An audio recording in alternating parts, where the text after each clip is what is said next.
everyone. Welcome to Wine and Cheese, the perfect match. My name is Maria. I'm a certified sommelier, WCT Advanced, certified specialist to wine, certified cheese specialist. But more important, I have a great passion for wine and food, especially cheese from around the world. And my co-host today is my dear friend and colleague, Rob Fisher. Hey, everyone. Welcome. I don't all have all of Maria's wonderful certifications, but trust me, I love cheese every bit as much as she does. Great. And, a question that comes always, to my mind, it's when you go to shop for the cheese, it can be overwhelming, right? Yes, absolutely. You see 1,000 different names and you cannot pronounce half, and you kind of always end up buying the same ones. But what do you do? You kind of are more adventurous, or? Yeah, I like to be. Carrie and I, we love to, when we go out, we like to try as many different cheeses as we can. And there are some great shops here in Napa that just have hundreds and hundreds of cheeses there. So we try something new every time. I know one of the tricks you taught me that we're going to talk about during the presentation today is to try milk from different animals, cheeses from different parts of the world, different styles in terms of a hard cheese versus a soft cheese, all different textures. And then you can really get a nice diversity of flavors and pairing options to go with it. Yeah, and makes more fun. I agree, more so with the wine as well. So cheeses we have today are 3 different milks, come from different countries, different styles of cheese. So we will start with a Grey Champenois. So this is a triple cream cheese from the family, the same like Brie Savarin, the Lys de Bourgogne, and other triple creams. So we'll talk about that more closely. Comes from the Champagne region in France. Then we have the Valençay. That's the very young goat milk cheese. Also comes from France, from Loire Valley. Then we have the Morbier style cheese. It's called Jonatis. Then we have the Bouchaine Villebay that comes from the Jaspers Hills in Vermont. Then we have Molitero, which is a pecorino with the fresh truffle slices. The king of the cheese, Parmigiano Reggiano. The best of them all. And we have the Barely Buzz. It's a cheddar, which rind is rubbed with espresso and lavender. It's so pretty exciting and a lot of wines. But, our goal today is to teach you how to compose a cheese board, how to shop for the cheese, which is actually much easier than you might think. Just looking at the cheese, even not being familiar with a name or a creamery, you can already have an idea about the flavor profile, intensity, and the style of the cheese. And I want to encourage everyone too. This is really meant to be a fun and interactive experience. So if you have any questions for Maria or I during the presentation, please feel free to ask them. You can either type them into the chat. We can read that as we're doing this and can answer them in real time. Or if you want to, or more comfortable unmuting yourself and asking, by all means, feel free to do that. And we'll get some good back and forth. We would love this to be interactive, not just us talking, right? Exactly. Although, you're pretty interesting when it comes to wine and cheese.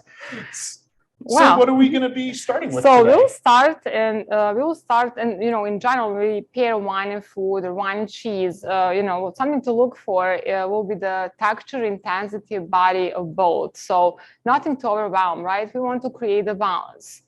So we're starting with the Grey Champenois. As we mentioned, it's a triple cream cheese. So, instead of remembering all the names, Brie Savarin, the Lys de Bourgogne, Saint-André, Mountain, there are plenty of them. You can just ask for triple cream cheese and you already know what to expect. When you see this rind that looks really kind of fluffy, it's called bloomy rind. Yeah. And Brie or triple cream cheese all have that bloomy. It's not known as a bloomy rind. Now I have a question for you. You're saying we're going to be trying, and I'm going to make everyone jealous for a second. This smells amazing in front of us right now.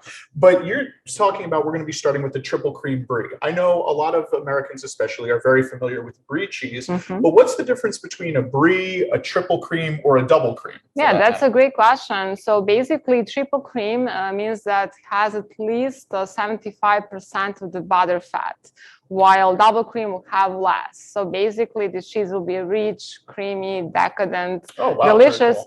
And there is saying, what grows together goes together, and I'm a really strong believer in that rule. So this cheese comes from the Champenois. It's called Champenois, so it comes from the Champagne region in France. And the perfect pairing comes to your mind, it will be the champagne, right? Yep. And, when we mention the pairings, we can do also consciously complementary pairing. Complementary pairing means matching the textures. Conscious pairing will be kind of doing the opposite, which is my favorite and more dramatic. Yeah. So we have the cheese, I'm going to cut it. And also the way to cut the cheese, soft cheeses. There is a knife that you can use, like a butter knife. I can show that. But this wire is something that I really enjoy because it's easy. That will easily go through the cheese. Yeah, nice, like less surface area. Exactly. And, you know, also how to serve the cheese. Soft cheeses, you want to take out of the fridge at least 30 minutes prior to serving, while the strong, more hard, semi-hard and harder cheeses, 45 to 1 hour. Cheese, just like the wine, needs some time to breathe and open up more flavors. So the more time you give to cheese to breathe, you're going to enjoy more as well. So we can have a piece each. And, you know, when it comes to the pairings, you always want to taste the wine first. Taste wine on its own, then cheese, then wine again, and you will see how they complement each other. Absolutely. And we're starting with, you know, imagine champagne. Our Brut Rosé, it's equally delicious. It's made also by traditional Méthode Champenoise. It's made of Pinot Noir. Yeah. And cheers.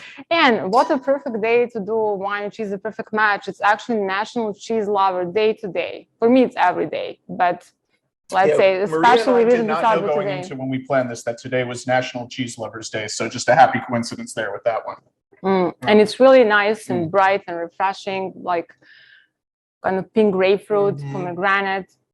So we have wine that it's like crisp, right? Yeah, I get like, the pink grapefruit, tart red fruit notes out of it, really nice and crisp, high acidity. And then this is an example of what Maria was talking about with the contrasting wine and food pairing, and which I have to agree, that's my favorite style as well. It's very dramatic. Your taste buds get to experience a lot of things. So we get this very bright, sharp, acidic wine, hits your taste buds, really makes your mouth water, gets that bright, refreshing quality. And then you get the real smooth, creamy aspect of the triple cream. Oh my God, this which is almost like butter, honestly. Yeah, exactly. It's like really rich, decadent, and creamy and fluffy. And the rind, it's absolutely edible. You know, there is a question, can I eat this rind? Absolutely, yes.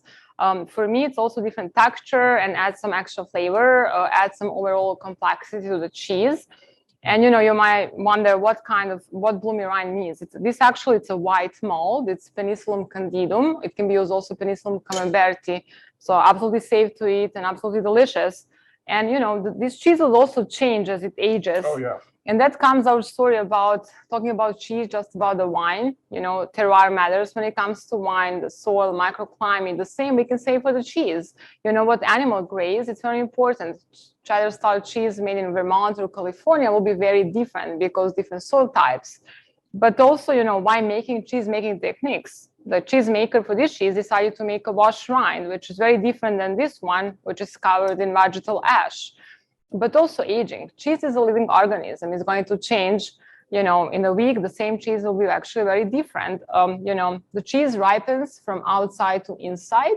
So that's the reason why we cut this cheese, you know, the way we do. So you always want to cut from the middle to outside because each part is different. So this cheese in a week will be much more runny, kind of more creamy, and more intense in the flavor profile. I find a little mushroom in earthy note that develops, you know, the way as the cheese ages. You know what I really love about eating the rind on this one, just as we're doing it, is the cheese itself inside the rind has that just extremely creamy, buttery texture flavor to it. The rind almost helps to contrast that a little bit, give you a little more texture to bite into, take away a little bit of the extreme spiciness, exactly, right? I still have that tingling on my tongue right now. It's really interesting. Great. Well, I can just keep going with this, and I'll be happy. You know, this is a great cheese if you have if you're entertaining or have gas. Triple cream on your board with some sparkling wine, champagne, Ciacorta, you know, Bouchaine, Brut Rosé will be just perfect. And I know this is a wine and cheese class specifically, but one thing I will mention about the idea of contrasting wine and food pairings with champagne and sparkling wine in particular, my favorite food to pair with those is fried chicken. You know, it's just a great example of the contrasting wine and food pairing where the crisp, sharp acidity of the champagne will cut right through all that heavy greasiness of the skin you get from the fried chicken, and you don't get that overwhelming coating on your tongue from the fried food. You know, pretty much anything really goes with champagne. And you can drink without anything too. Fried chicken sounds delicious. All righty. What are we going to be trying next? So now we had the cow milk, right? Now we have a goat milk. So you can see actually this cheese, the goat milk, it's very bright and very white. And it's always like that because goats cannot process keratin. So basically cheese never gets a kind of more yellow color like with the cow milk or sheep. And this is what I like about the cheese, besides just enjoying the flavors, it's the story behind, just about the wine. It makes you really more excited. So this cheese, this is a half. So this cheese actually looks like a pyramid, but with a flat top, and there is a story behind. So cheese is called Valençay. Originates from the Valençay region in Loire Valley in France, and it used to have a pyramid shape. But after Napoleon lost some battles in Egypt and came back home to his castle in Valençay, every time he sees this beautiful pyramid-shaped cheese, it reminded him of his disaster that happened in Egypt. So he took a sword and cut the top off. Since then, Valençay has a flat top. That Napoleon guy was overcompensating for something. But you will see that that the texture of the goat cheese, it's very chalky. Yeah, and that's one thing I wanted to ask you too. Is we've gone from a cow milk cheese to a goat milk cheese. And there's obviously sheep's milk as well. What would you describe as the main character difference between the different animals types of So cheeses? definitely goat cheese will have a little more like citrusy, bright, grassy aroma and kind of nice minerality. And we are going to pair today with a Pinot Gris. This is a fresh cheese. So basically you go with a fresh, lighter cheeses with fresh younger wines as well. Lighter wines. Ideal pairing would be, again, what grows together goes together. This cheese comes from the Loire Valley. So Sauvignon Blanc, Sancerre will be perfect match. Yeah.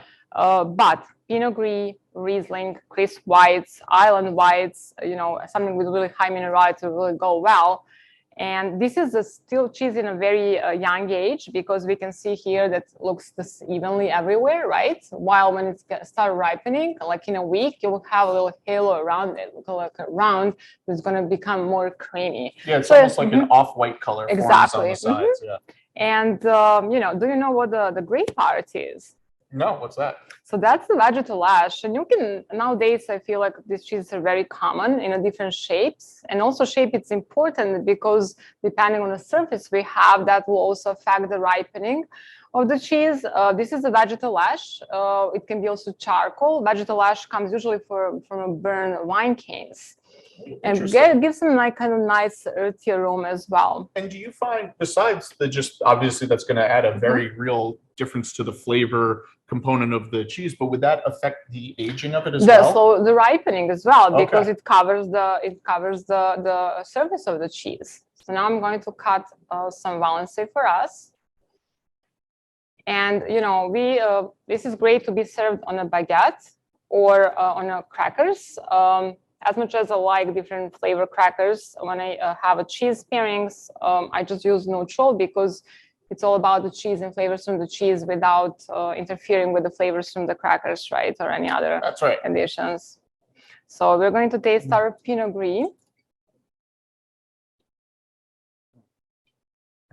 which is really bright and citrusy. Yeah, exactly. And I think that's going to complement very well with the cheese the way you described it.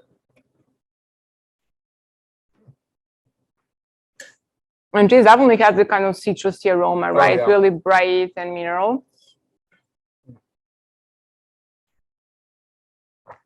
Right, just the perfect match for me. It really highlight all the citrus, all like a mild lemon and like lemon zest and like a grassy note. Yeah, I'm finding too, really the wine is hitting the taste buds right on the top part of my tongue, but the cheese is hitting me on the sides of the tongue in the back, really waking up the whole mouth during it. And acidity from the wine really kind of cuts nicely to the richness of the cheese, really, but also saltiness from the cheese intensify the flavors of the wine. Salt is a turbocharger for a flavor, so it really kind of brings everything. Salt and acid, great way to go. Great way to go. Now I have a question for you. When we tasted this one, I noticed this cheese did not have a rind on it at all, really, compared to the one we had, the Champenois. Is that because of the vegetal ash? Is that just this type of cheese itself? Because I've seen other goat cheeses, like a Chev, that doesn't have a that's a very young cheese. So still does not have a form rind. Okay, great. And there are a lot of other cheeses without the rind, like mozzarella, burrata. These cheeses are delicious, but they're great when used in salads, pastas. You don't really use them on cheese boards, I was actually going to ask that because I love those fresh cheeses. Me too. A warm burrata with like melted garlic on it, Or the Hill spreadable, tomato, it's Hill great tomato, olive oil, or but mozzarella. But why would you typically not see those on a cheese board?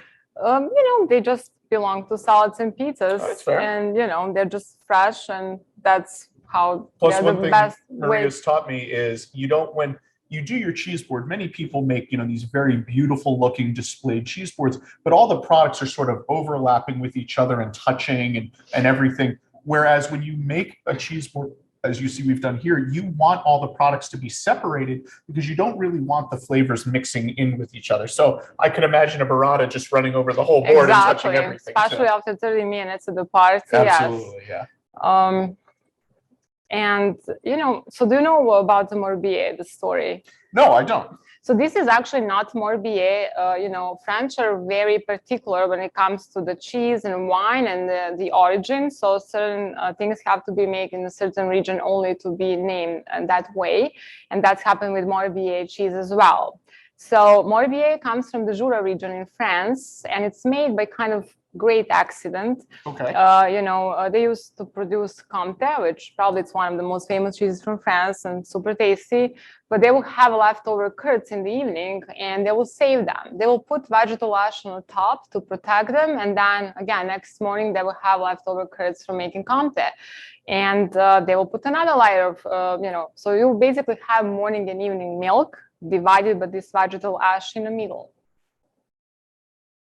Very cool. Again, we explained already about the vegetable ashes, and actually, great palates can even see the difference between morning and evening milk. And I was just going to ask about that because I know there's such a thing as, seasonal milk makes a big difference with the cheese. You can take the same herd of cows in the same field of grass, but the cheese that's produced or the milk that's produced in the spring versus the fall is going to be very, very different because the vegetation changes. Exactly, and the harvest time, again, another similarity with wine. But you're even saying morning to evening, there's a difference. Yes, they found that the evening milk, the cheese from evening milk is a little fruitier. But yes, definitely season is very important. And some cheeses are made only during the few months, entire the year. One of my absolutely favorite, Pecorino Camomilla. It's a sheep cheese made from in Emilia-Romagna, only in a time when actually sheep can graze on a fresh chamomile flowers, and you really taste this beautiful, delicate aroma in a cheese. You and I have in the past tried a cheese from an island called Pog Island, which is, I believe, only one very specific time of the year as well. Exactly, and specific time of the sheep too. I do love island cheeses because you have that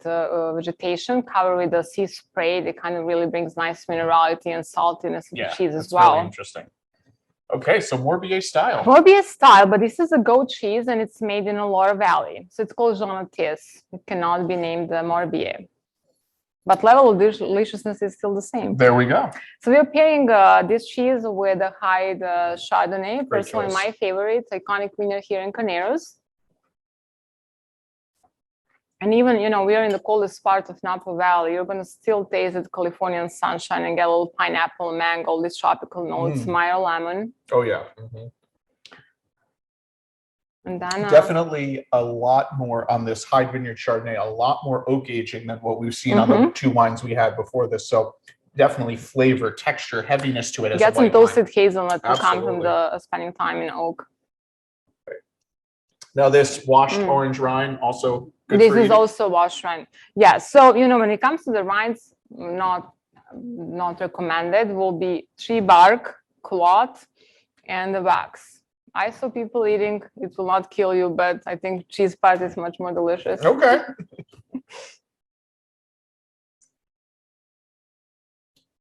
And I see we have a question coming in on the chat. Luis, what does that say? How does one make vegetable ash?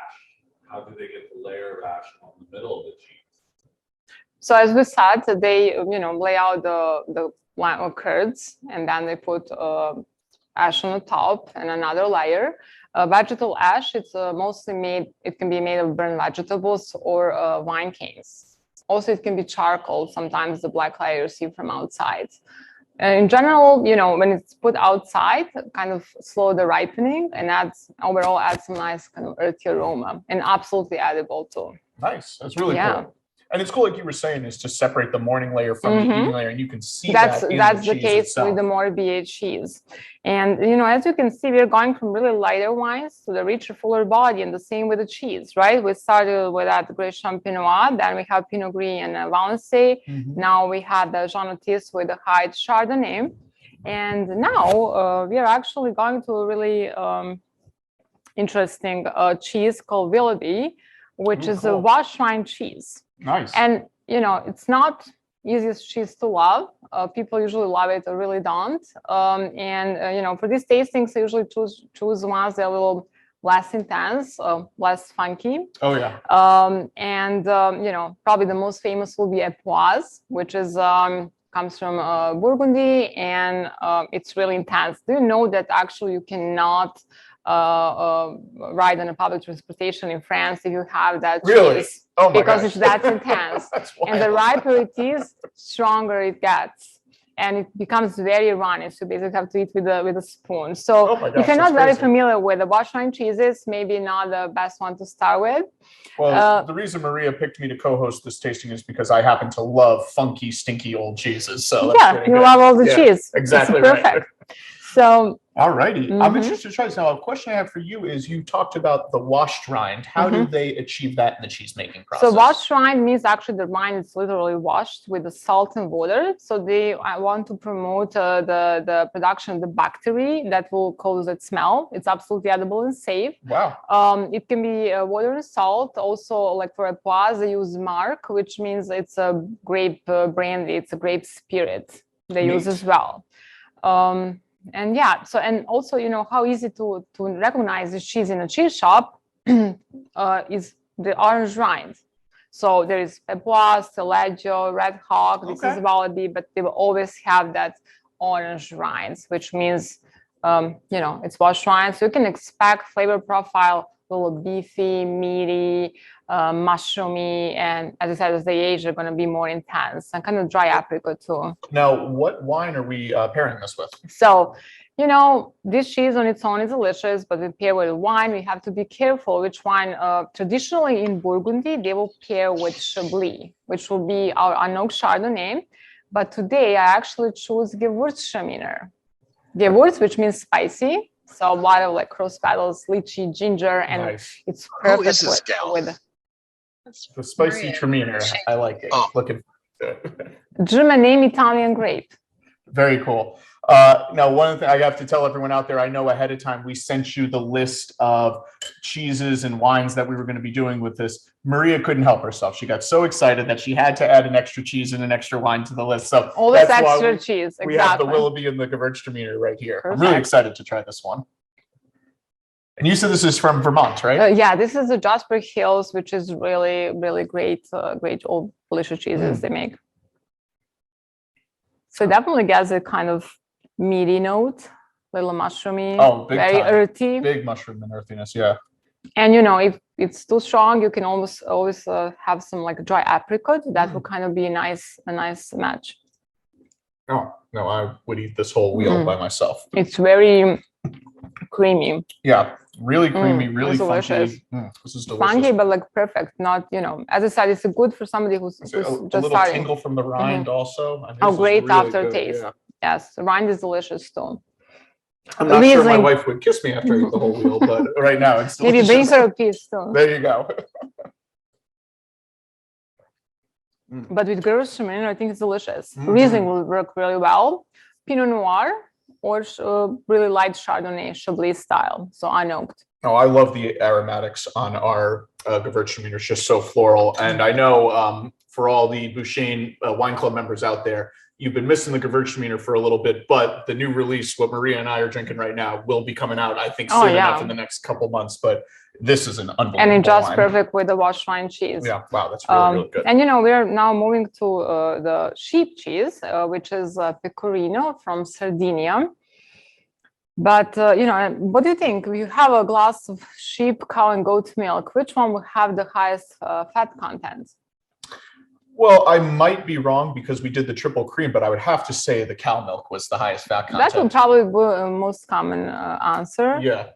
But it's What's the actually actual answer? actually it's a sheep No kidding, really? Yeah, Oh, then that's really cow, then interesting. goat, but more than all three will be the buffalo milk. We don't have it today, but I do like buffalo as well. Well, it was really cool because what was it? I think a couple years ago now, Maria and her fiance actually went to the water buffalo cheese farm here. Yeah, dairy farm, 66 buffaloes staring at you. Yeah, Delicious over in mozzarella. Sonoma County, and that was really cool. And I think you were telling me it's the only one in the United States, right? Yeah, it's a very few. They're not easy to kind of.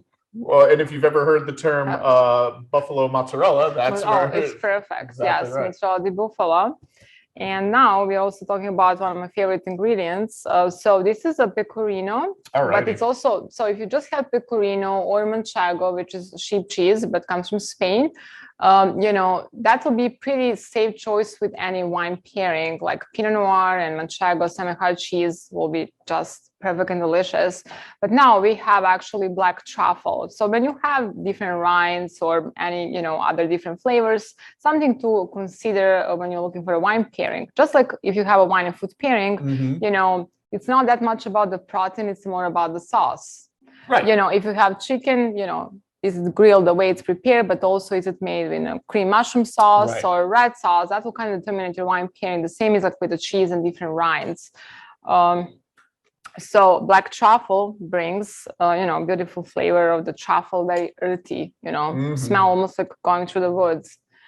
And I'm excited for this one. And which wine are we pairing it with? So we're pairing with wine that also have, from all the Pinots we make, that has the most of that kind of earthy notes. It reminds me a little bit of old world style. That will be the G Pinot Noir. It's also made from the old vine and dry farm. I agree. I love the G vineyard. You want your vineyard happy, not too happy. Stress is good. So then you get a delicious Pinot. Yeah, so for anyone who's not familiar, Dr. G is our neighbor right across the street here from the winery, and he has a little vineyard. It originally was only 16 acres when he first built it or planted it, and we're the only winery he's ever sold his grapes to. And what's really neat is what he does on that vineyard called dry farming, where he hasn't watered those vines for well over 30 years at this point, and really stressing them, as Maria was just saying, just getting, you know, it's very low yields, but very complex flavors that come out of those grapes. Yeah. Very, very good quality. And I think that's usually my perfect choice with, like, if I have like wild mushroom risotto or any dish with truffle or pecorino with truffles. Oh, wow. I have to say, pecorino is my wife's favorite cheese. So we have it at home all the time. She puts it over everything, salads, everything. Oh, I love pecorino. Really pecora, right, means sheep in Italian. It's really has a nice kind of salty, but also almost like a little sweet, like macon almond marzipan note. And this one comes from Sardinia, you know. So if you're here, you will drink with a Bouchaine G Pinot. If you're in Sardinia, you're going to enjoy with the local Pinot now. And that black truffle is unbelievable. I mean, what a extra note that adds to, because that, you're right, the pecorino typically has that very nice salty quality to it, which for people like us who love salt, that's great. But that truffle just adds a completely different flavor component. And as you said, it comes from Sardinia, so sheep again graze on this vegetation, covered in sea spray, so you get like really nice complexity of the cheese. And that's a really cool thing Maria's taught me over the years, is that these island cheeses like Sardinia just have such a salty characteristic from the ocean air, the hitting the grass, the sheep eat it, the other animals eat it. It's really neat. Funny story about Sardinia. So my Italian grandmother, her best friend was from Sardinia, grew up there and then moved to the United States. Amazing. And that was at a time when the Italian language wasn't, you know, a unified language. So it's really funny. Her dialect of Sardinian, no one else could understand her, but she was an original native Italian speaker. So well, there is a really famous cheese from Sardinia that we do not have here today. And it's maybe not the easiest cheese to love. That's a cheese that has actually live mites in it, but it's a specialty. Yeah, you've shown me videos of that. And Maria knows I'm an extremely adventurous eater, but even that one would be tough to stomach. I'm not going to lie. Oh my God, even for you? Then I don't know anybody else who will try it. They say the larvas had some special flavor. But yeah, and I think you were saying it was your friends were there and they were like truly crawling in the cheese. You can see them moving. Yeah, the larva in there. So that's wild.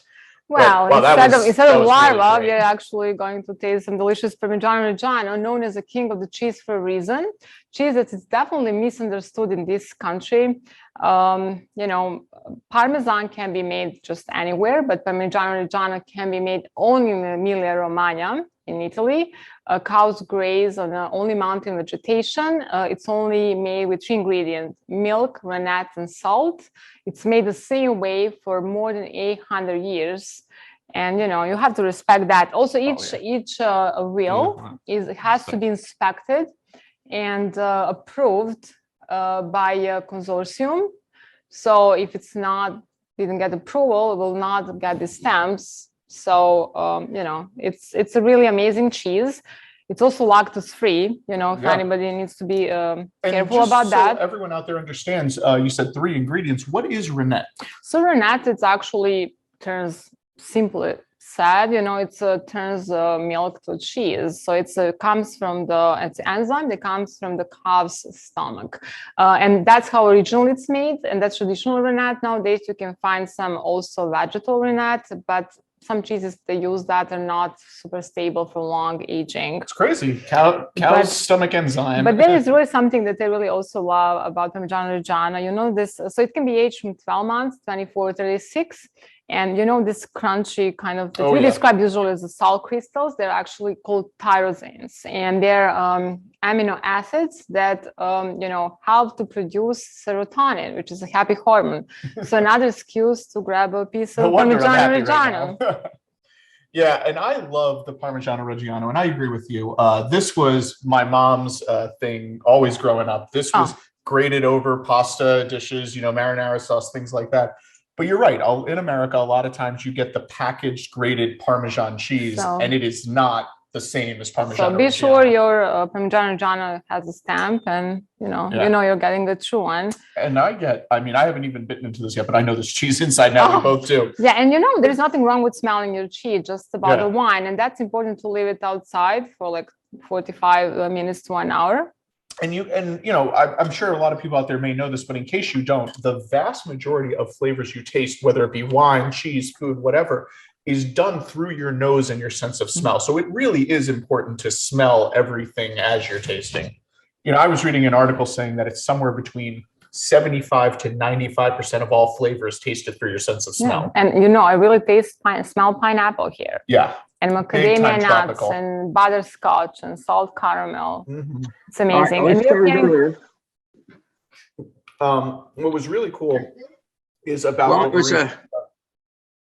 the pineapple, the tropical, those fruit notes in the wine or in the cheese, is when Maria was getting her master certification from the University of Vermont in cheese, she had to do a presentation on this, and what she chose to pair Parmigiano Reggiano with was a beer from Hawaii, from Kona, which was actually brewed with pineapple and coconut. It tasted like a pina colada. It was just like a perfect match. All the flavors really work perfectly. Right? And today we are pairing with Pinot Meunier, which is one of the 3 grapes used to make champagne in France, but we grow it here and make dry red. And it's really fun wine. It's very interesting.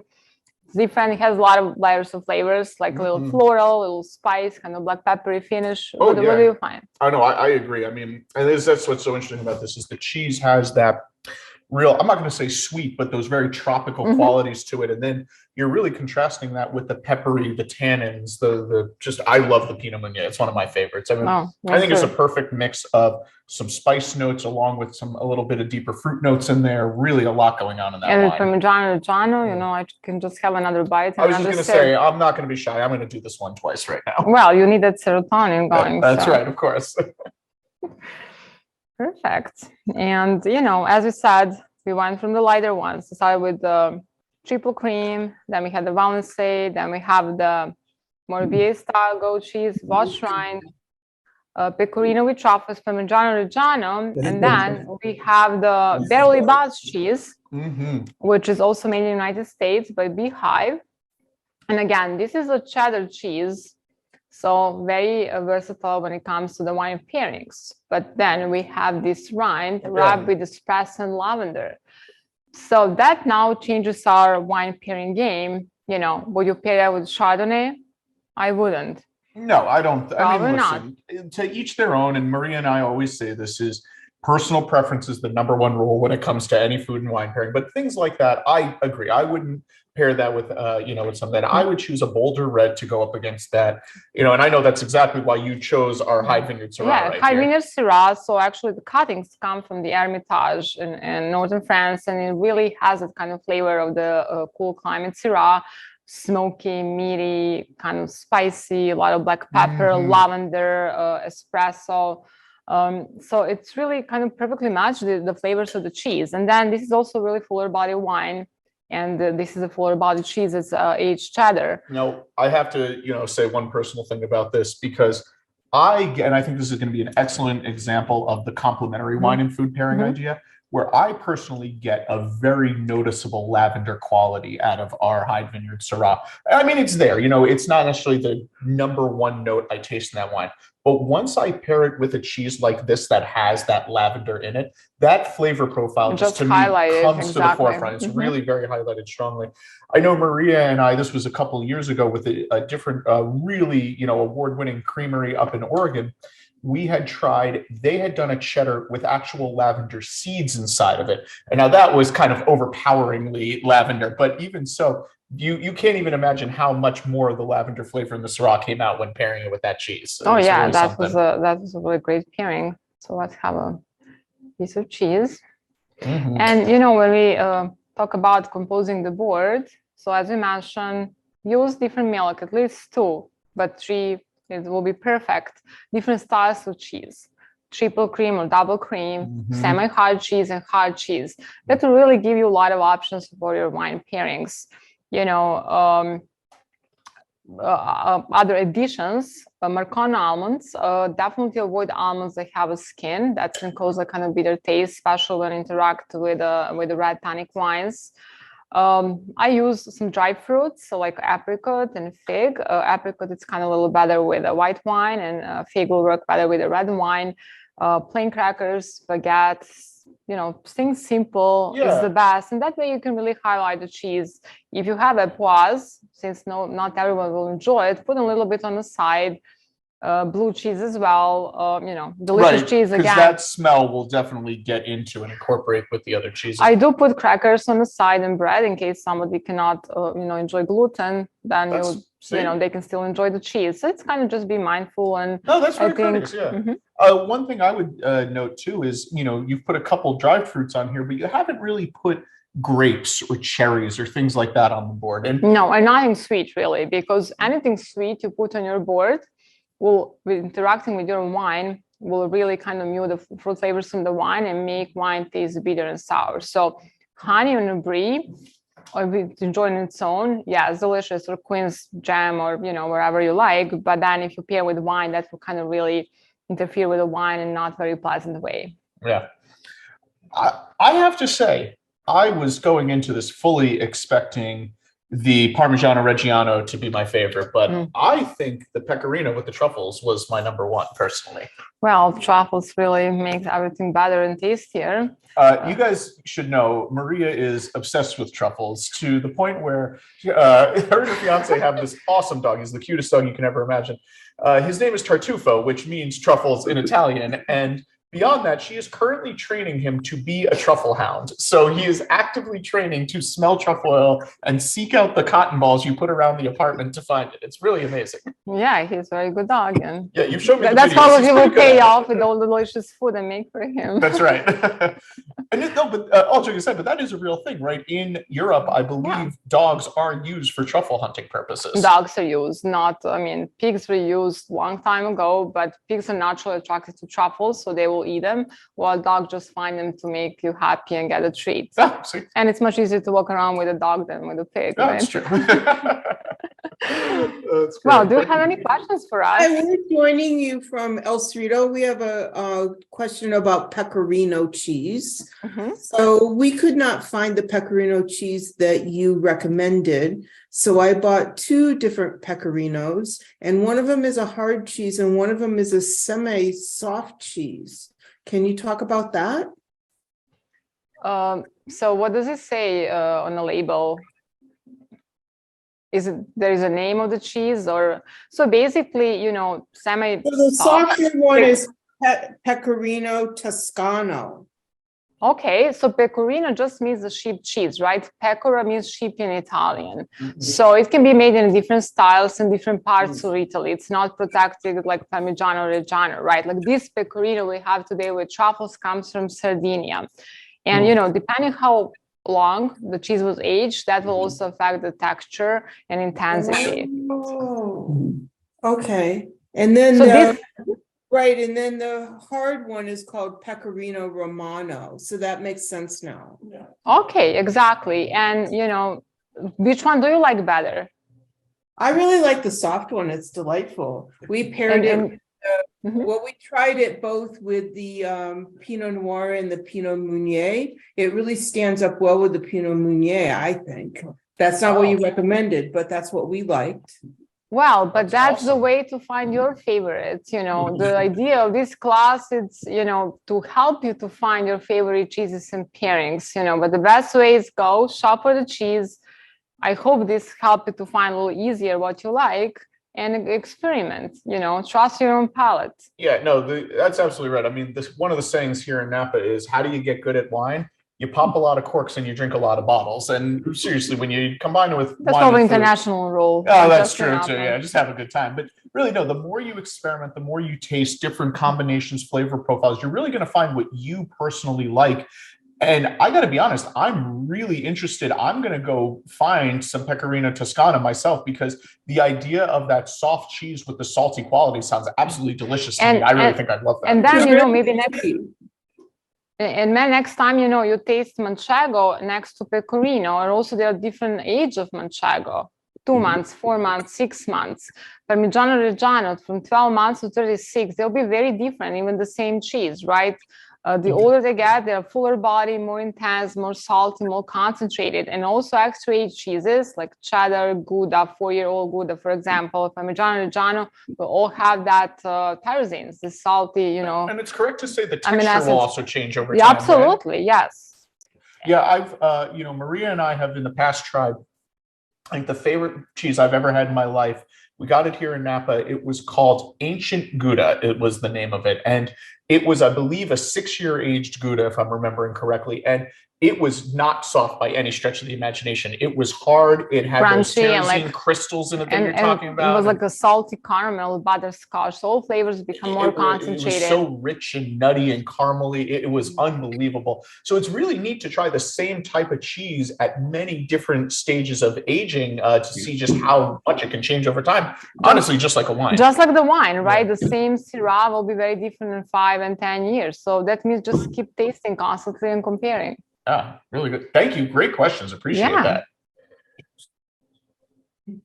Anybody else, any curiosities or anything you want to know about? Believe me, Maria is a great source of information.